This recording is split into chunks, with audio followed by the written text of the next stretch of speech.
Standby, kamera ready, sound ready, 3, 2, 1, action.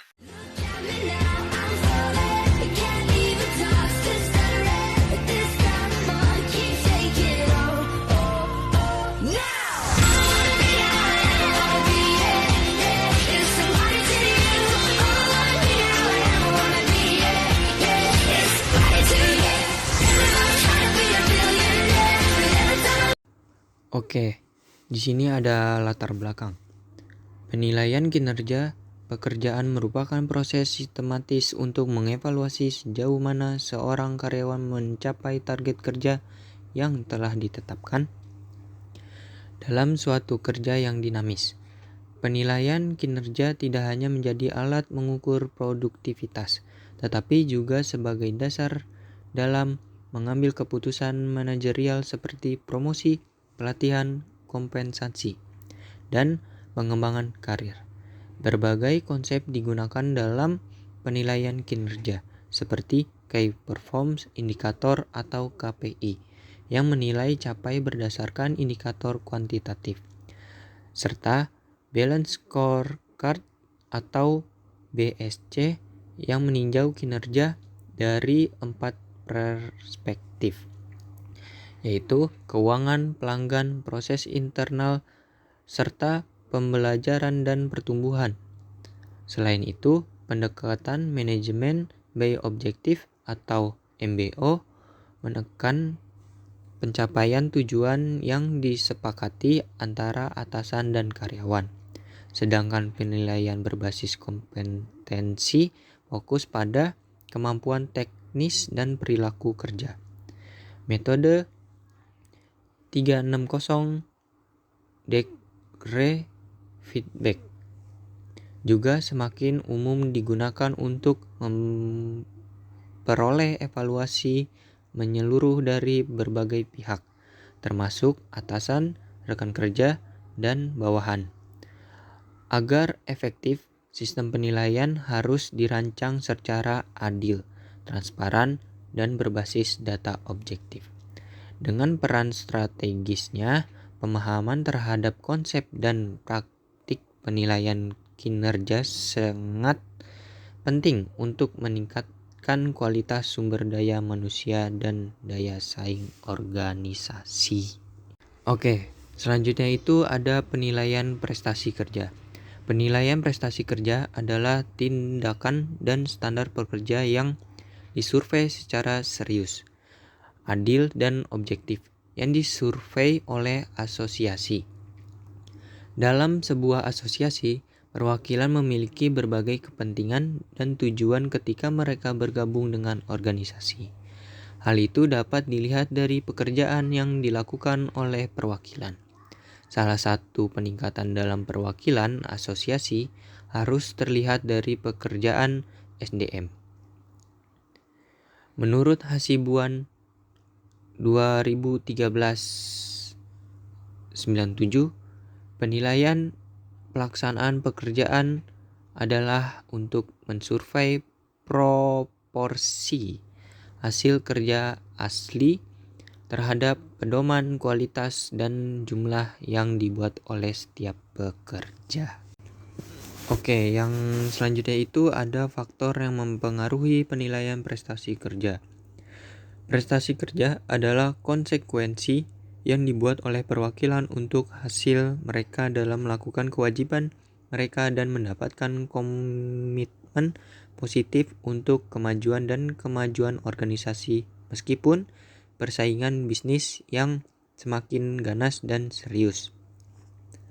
Setiap pekerja yang bekerja dalam organisasi pada umumnya memiliki pelaksanaan kerja yang berbeda satu sama lain. Prestasi pekerja secara umum akan berubah, baik pertambahan maupun berkurang. Sehingga kondisi ini perlu menjadi pertimbangan untuk mencapai jawaban yang tepat bagi kemajuan organisasi di kemudian hari. Berikut faktor yang mempengaruhi penilaian prestasi kerja menurut para ahli. Afifuddin 2015. Itu yang pertama ada kuantitas kerja, kualitas kerja, keandalan, insentif, dan kehadiran. Lalu selanjutnya, indikator penilaian prestasi kerja. Menurut Hartatik tahun 2014, berikut ini indikator dari prestasi kerja karyawan meliputi kesetiaan, prestasi, kejujuran, kedisiplinan, kreativitas, kerjasama, kepemimpinan, kepribadian, dan juga tanggung jawab. Lalu selanjutnya ada metode penilaian. Beberapa metode penilaian kinerja menurut Rifai tahun 2014 yaitu yang pertama skala penilaian atau rating scale, yang kedua daftar pertanyaan atau checklist, yang ketiga strategi dengan teknik keputusan terarah atau pressure choice method, yang keempat metode peristiwa kritis atau critical incident method, lalu yang terakhir metode penilaian kinerja 360 derajat. Selanjutnya, manfaat penilaian prestasi kerja. Menurut Handoko, tahun 2014, evaluasi prestasi kerja dalam pelaksanaannya dapat mendorong pilihan-pilihan staf personalia dan memberikan pengawasan kepada agen tentang pelaksanaan pekerjaan mereka. Oleh karena itu, keuntungan dari evaluasi atau penilaian kerja dapat menjadi detailnya sebagai berikut. Yang pertama, penilaian pelaksanaan prestasi pekerjaan. Yang kedua, penyesuaian kompensasi. Yang ketiga, penilaian prestasi pelaksanaan kerja, promosi, mutasi, dan demosi. Yang keempat, kesiapan dan kebutuhan peningkatan eksekusi pekerjaan. Yang kelima, perencanaan dan pengembangan karir. Yang keenam, penyimpangan dari interaksi kepegawaian. Yang ketujuh, ketidakakuratan informasional. Yang kedelapan, kesalahan desain kerja. Dan yang terakhir, peluang kerja yang adil. Lalu selanjutnya, kendala dalam penilaian kinerja. Terdapat beberapa faktor yang dapat menjadi penghambat penilaian kinerja yang adil. Yang pertama, perubahan pedoman norma yang tidak konsisten dan berubah akan mempengaruhi ukuran eksekusi yang representatif. Misalnya, penilai mungkin terikat untuk menilai perwakilan yang memberikan kesan patuh daripada pemarah. Meskipun pekerja itu agresif, terlepas dari kenyataan bahwa perwakilan tersebut bekerja dengan baik. Lalu yang kedua, halo efek terjadi apabila evaluasi penilai atas pelaksanaan pekerja semuanya bergantung hanya pada satu atau beberapa perspektif. Efek ini merupakan dampak umumnya ini terjadi dengan alasan bahwa perintis memasukkan perasaan dalam penilaian, menilai terlalu halus atau keras, termasuk bias individu, dan menilai berdasarkan informasi atau kenyataan dari waktu ke waktu. Selanjutnya, di nomor 3 ada perbedaan sifat penilaian yang berbeda memiliki berbagai atribut dan karakter. Penilaian representatif mungkin berbeda karena gagasan penilai. Dengan demikian, ditetapkan aturan-aturan evaluasi yang akan digunakan sebagai tolak ukur penilaian. Tujuannya agar penilaian yang adil dapat dipahami dan wakil-wakil dijauhkan dari kecenderungan yang ditimbulkan oleh kepribadian penilai. Yang terakhir ada kontras dalam generalisasi tertentu. Penilai mungkin tidak merata karena faktor etnis, orientasi, atau kelas tertentu. Dengan menjauhi hal ini, penilai harus mematuhi aturan standar yang disusun dan konsekuensi. Penilaian kinerja juga harus dibuat dalam bentuk hard copy sehingga dapat diwakili.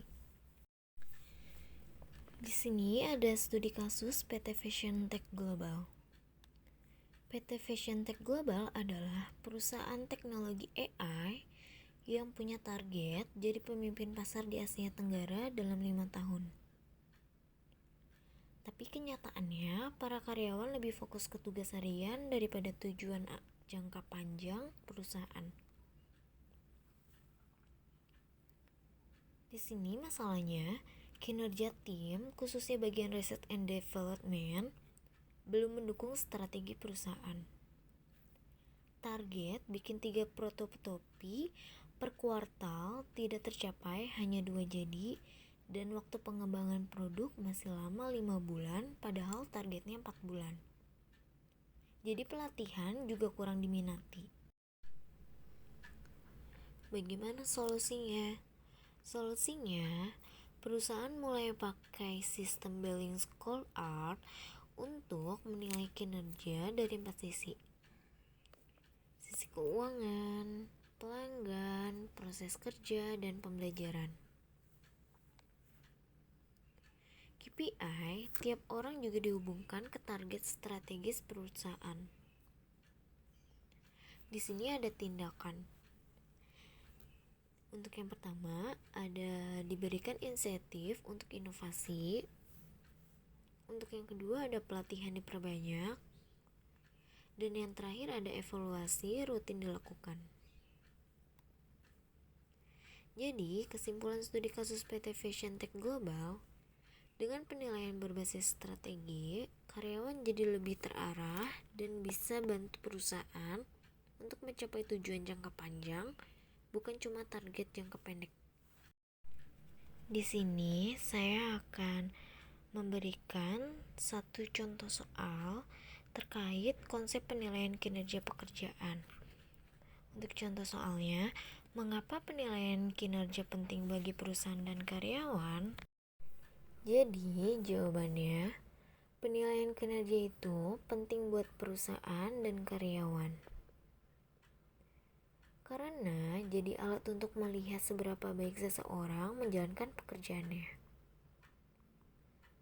Jadi, dengan penilaian ini, perusahaan bisa tahu siapa yang bekerja dengan baik, siapa yang butuh bantuan, dan bagaimana cara meningkatkan produktivitas tim secara keseluruhan.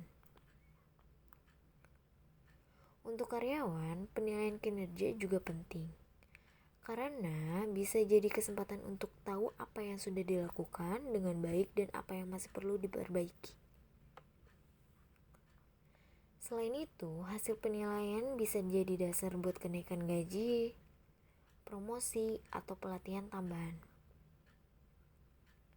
Jadi, penilaian kinerja itu semacam cermin untuk semua pihak agar bisa terus berkembang. Lalu, kesimpulannya, konsep penilaian kinerja pekerjaan adalah bahwa penilaian ini merupakan proses penting untuk mengevaluasi sejauh mana karyawan menjalankan tugas dan tanggung jawabnya. Penilaian kinerja membantu perusahaan dalam mengukur efektivitas kerja, menentukan keputusan manajerial seperti promosi atau pelatihan, serta mendorong peningkatan kinerja individu. Bagi karyawan, penilaian ini menjadi alat untuk memahami kelebihan, kekurangan, dan peluang pengembangan diri di tempat kerja.